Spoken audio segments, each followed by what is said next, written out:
Filho, a gente se dedica tanto na engorda, né?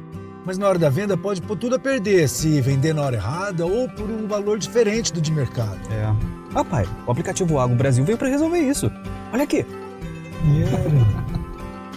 Aqui, pai, os pecuaristas registram seus negócios todos os dias e a gente tem informação verdadeira para poder negociar melhor.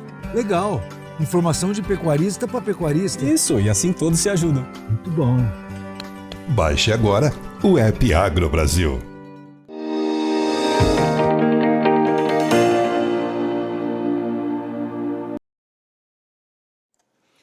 Olá, muito bom dia a você que nos acompanha aqui pelo Notícias Agrícolas. Estamos começando o nosso boletim agora para a gente analisar um pouquinho do que anda acontecendo no mercado do boi. Dessa vez a gente vai focar principalmente no que está acontecendo com as exportações. Ontem teve um relatório da SECEX, né, informando aí uma redução na média diária em comparação com a primeira semana de junho. A média diária até a segunda semana atingiu 6,6 mil toneladas, enquanto no mesmo período do ano anterior foi de 7,2 milhões de toneladas, e em relação à primeira semana, que foi de 8 mil toneladas, na verdade, também houve uma redução. Então, a gente quer entender o que está acontecendo com a exportação e se, de fato, a exportação pode arrefecer diante de um dólar menos competitivo aí para as exportações, um real mais valorizado. Nossa análise de hoje será feita pelo Wagner Yanagisawa, analista de proteína animal lá do Rabobank. Está aqui já o Wagner com a gente. Seja bem-vindo, meu caro. Muito obrigado, viu, pela sua participação conosco aqui no Notícias Agrícolas.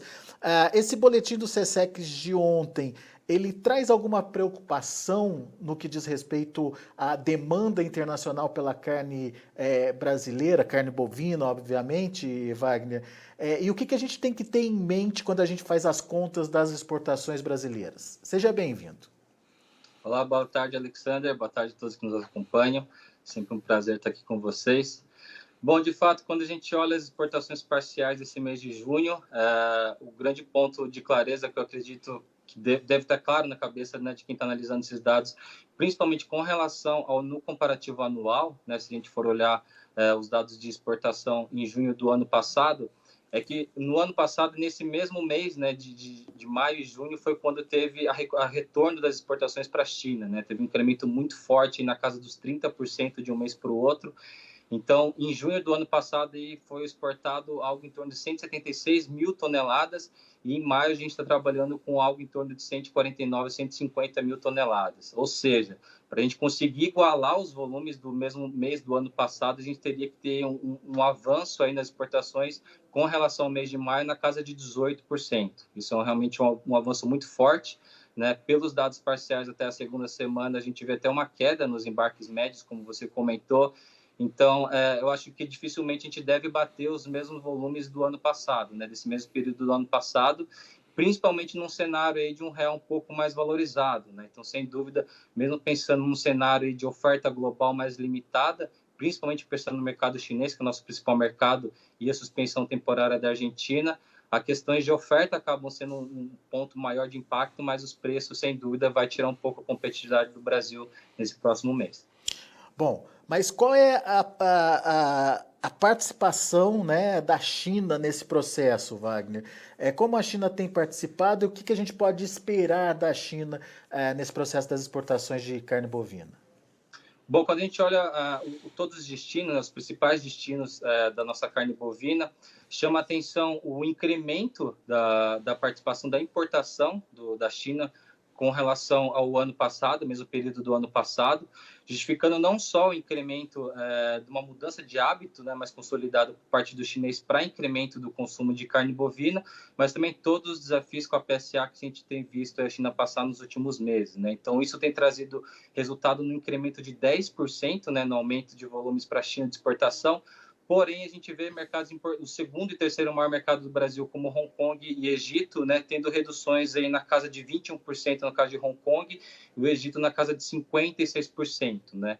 Então, esse é o grande ponto que traz incrementos, né, oportunidades a alguns lados, mas também traz prejuízos de oferta para outros lados, né? Então, o impacto hoje, a gente vê que os dados acumulados, né, uma queda no comparativo de janeiro a maio, na casa dos 2,9%, desse ano, porém, em termos de faturamento, a gente vê um incremento de 2,3%, ou seja, estamos vendendo menos quantidade, mas num preço melhor, um preço médio melhor também, refletindo também essa menor oferta de carnes no mercado global como um todo. Agora, dá para entender o que aconteceu com Hong Kong, o que aconteceu com o Egito aí, Wagner? Bom, Hong Kong, basicamente, a gente sabe que tem uma triangulação, né, das carnes que são enviadas para a China, entram através de Hong Kong via terrestre, e um dos maiores impactos desse cenário de coronavírus foi uma maior fiscalização, né, principalmente com relação às cargas de proteína animal. Então, essa maior rigor nas fiscalizações tem estimulado as importações por parte de Hong Kong, e Egito é mais uma questão interna, né, eles estão diante de um desafio não diferente de outros países com relação ao Covid, isso impactando muito lá a questão do poder de compra, então reduzindo também a demanda por parte dessa carne, que é um grande produto aqui, né? O Egito, historicamente, é o nosso terceiro maior mercado. Mas não só de carnes, mas também de carnes de boi em pé, eles também têm uma participação importante na sua importação. A gente vê desestímulos também lá nos últimos meses com a suspensão de algumas áreas, né? Então, de fato, é uma questão muito mais interna do Egito, e que tem sido superado aí pela China, né? Que tem pego parte desse share do Egito e incrementado nossas exportações, claro que a troco de ofertar, né, preços melhores para conseguir esse material. Então, hoje, nesse cenário de aumento da China e redução dos volumes de exportação para o nosso top 2, top 3, hoje a nossa dependência para o mercado chinês nunca esteve tão alto, né? Ano passado a gente ficou ali entre os 40%, 41%, 42%. De acordo com os dados acumulados agora de maio, a gente vê que a China está respondendo por 45% de tudo que a gente está exportando, né? Então, é realmente uma dependência muito grande. Vale lembrar que é positivo nesse momento pela China ser um dos poucos mercados aí que estão conseguindo incrementar bastante o volume de importação nesse cenário de pandemia, né? Então, tem um lado bom, mas tem um lado positivo também. Mas o contrário é verdadeiro também, né? A China nunca foi tão dependente da carne brasileira, né?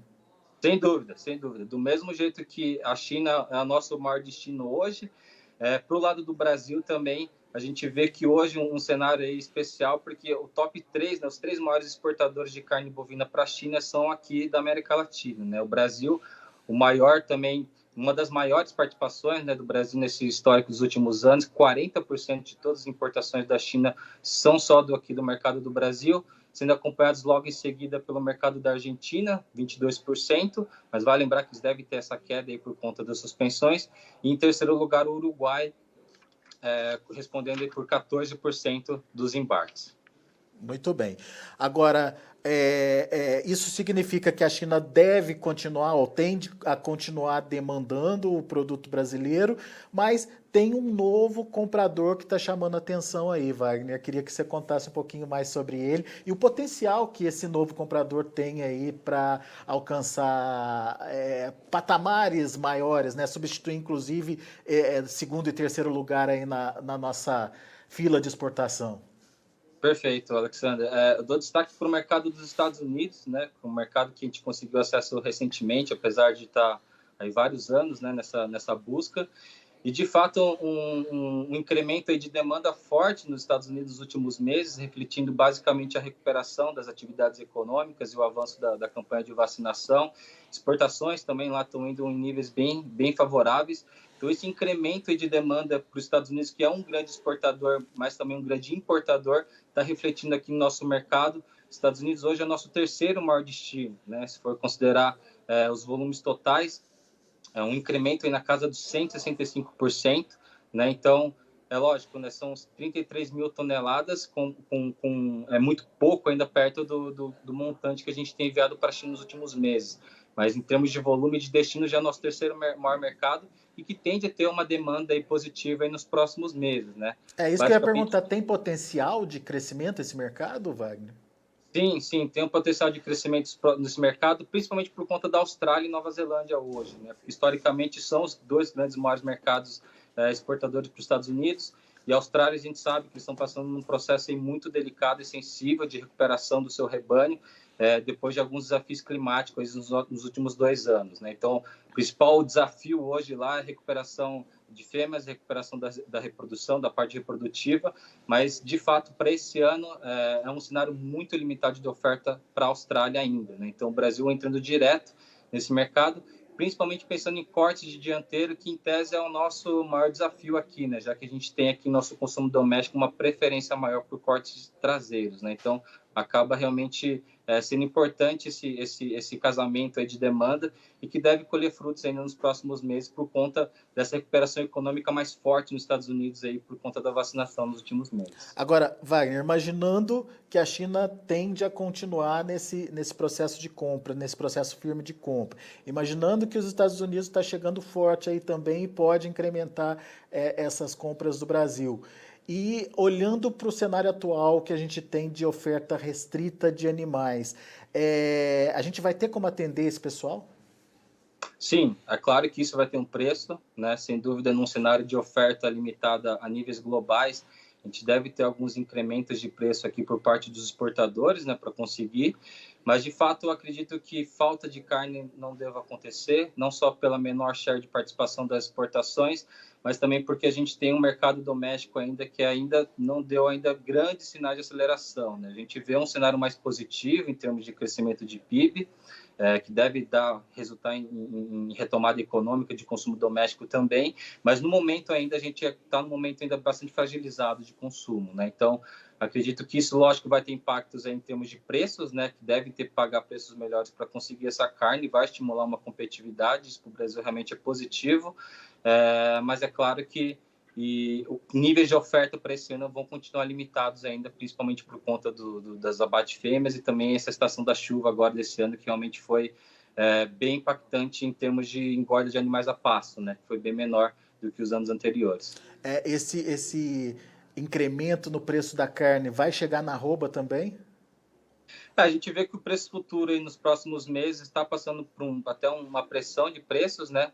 Então, quem conseguiu pegar essa oportunidade de fazer algumas travas aí foi realmente interessante, mas os preços futuros estão em patamares ainda mais elevados do que agora, né? Então, em termos até de intenções de confinamento para incremento de produtividade, a gente vê um cenário melhor no segundo giro do que agora o primeiro, está mais restrito aí aos mercados de exportação, mais o mercado doméstico premium. Então, em termos de oferta, a gente também tem uma sazonalidade, né, de abates maior no segundo semestre. Então, em termos de oferta, eu acredito que isso não deva ser algo limitante a ponto de faltar carne, mas sem dúvida a gente tem que considerar todo esse cenário aí de preços num cenário de oferta mais restrita esse ano. Muito bem. Daí você ponderou dois fatores aí que a gente precisa analisar. A progressão das compras, principalmente por parte da China, isso tende a continuar no segundo semestre, e uma possível recuperação da economia brasileira, que estamos vislumbrando aí para o segundo semestre, tomara que se confirme. O ano passado, no final do ano passado principalmente, a gente viu que diante de um quadro de oferta restrita e uma demanda ainda limitada por causa da situação econômica, mesmo assim as exportações fizeram os preços subirem forte no final do ano passado. Mudou o patamar de preço praticado. Esse ano a gente tem, além do fator exportação, a gente tem esse fator de recuperação da economia. Só que a gente já tem um patamar diferenciado de preço da arroba. Até que ponto esse incremento vai ser explosivo, ou pode ser explosivo, como a gente viu acontecer no ano passado, Wagner? Incrementos de preço como ocorreram, né, esse ano com relação ao ano passado, dificilmente devem ocorrer na mesma magnitude, né? Vale lembrar que a gente está falando agora em maio, um preço médio de acordo com o CPE do boi vivo de R$ 310,50, sendo que maio do ano passado estava R$ 201. Né? Pois então, o incremento é de mais de R$ 100. Então, de fato, esse incremento não deve acontecer, é muito improvável em termos de tetos de preço. E a gente tem que levar em consideração também que, mesmo a China tendo importado volumes interessantes, a gente tem que considerar que, a partir desse ano, a gente já está adotando um cenário base que a dependência das importações de carnes em geral por parte da China a partir desse ano deve ter um ritmo menor a partir dos próximos anos, até 2024, quando chega ali a recuperação do rebanho suíno níveis pré-SA. Então, lógico que no final do ano a gente pode ter um cenário parecido, né? Até porque a China continua notificando novos casos de PSA, mas sem dúvida a gente já viu que um teto de preço já está meio estabelecido, né? A gente vê que os incrementos de preço para o consumidor foram bem menores do que o do boi vivo, mas basicamente refletindo questões de mercado, né? Então, tem a questão de concentração de mercado para as exportações. A gente tem que levar em consideração também que o setor do varejo no ano passado teve incrementos de share muito interessantes por conta do fechamento do setor de food service. Então, esse ano, esse cenário deve ser um pouco diferente com a retomada econômica, né, e o retorno desse setor de food service, que é um importante canal de venda de carne bovina. Então, lógico, podemos ter um cenário parecido, mas realmente em patamares bem mais limitados do que o mesmo período do ano passado, né? E entre essas duas vertentes, mercado interno puxado pela economia, pelo bom ritmo da economia, e a exportação, qual que você acha que tem potencial aí de incrementar mesmo, de acrescentar mesmo mais preço aí para arroba e para carne? Tendo em vista essas últimas notícias, principalmente aqui no estado de São Paulo, né, de um adiantamento realmente bem significativo no cronograma de vacinação, de mais de um mês, eu acredito que o mercado doméstico, até por ser mais pujante, ele pode ter um impacto maior e deve ter um impacto maior em termos de preço aqui para o mercado doméstico, né? Lógico que ainda tem algumas coisas para acontecer, mas só essa visibilidade desse novo cronograma realmente trouxe uma animação maior para o setor, né? Principalmente pensando em retomada econômica e retorno do setor de food service aí, em horários mais estendidos, e, enfim. O mercado futuro ele já chegou a sinalizar em alguns dias atrás, se eu não me engano, na semana passada ou na anterior, preços para outubro acima dos 345, acho que 346 foi o pico que eu cheguei a ver, Wagner. É um bom preço ou tem potencial para mais? Enfim, sem querer especular muito, né, obviamente, mas como é que a gente pode avaliar essa formação de preços lá no futuro? A gente via que esses patamares de preço aí traziam uma oportunidade realmente muito interessante. Então, até uma coisa que a gente estava comentando com nossos clientes, que era uma oportunidade que quem já tinha os custos fechados, sem dúvida deveria fazer algumas travas aí para garantir algumas coisas, né? E sem dúvida isso se refletiu. A gente vê agora os patamares em outubro está na casa dos R$333, né, no último fechamento. Então já deu uma pressionada bem interessante. Em termos de volatilidade do mercado agora, Alexandre, essas ferramentas de derivativos para a gente continua sendo essencial em termos de planejamento, né? Principalmente porque se você já tiver sua casa bem organizada em termos de custo, não faz sentido você não utilizar essas ferramentas para proteção de margem, principalmente num cenário de volatilidade, né?